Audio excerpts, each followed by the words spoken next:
Have you ever wondered how your motorcycle's gear actually work? How a simple clutch lever, foot pedal, and chain come together to control speed and power?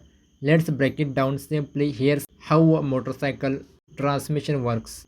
Your bike's engine is where all the power begins.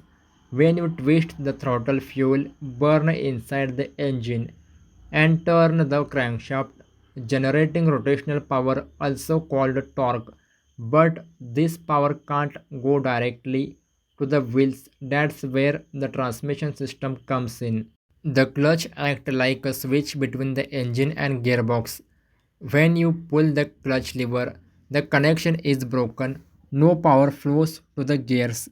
When you release the lever, the power connects to the gearbox and the bike can move. Motorcycles use sequential gearbox, which means you can only shift gears one after another, first to second, second to third, and so on. Each gear has a different gear ratio. Lower gears gives you more torque for starting and climbing. Higher gears give you more speed for cruising. You shift gears using the foot lever. The typically pattern is first gear down, neutral half click up, second to sixth gear up clicks. This is called sequential shifting. You go up or down one gear at a time. After passing through the gearbox, the power reaches the final drive, usually a chain and sprocket.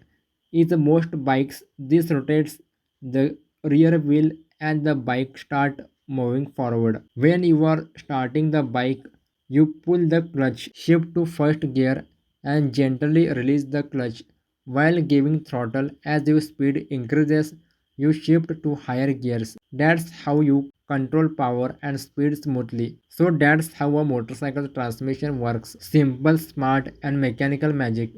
If you found this helpful, give a thumbs up, hit subscribe and tell us in the comments which bike do you ride.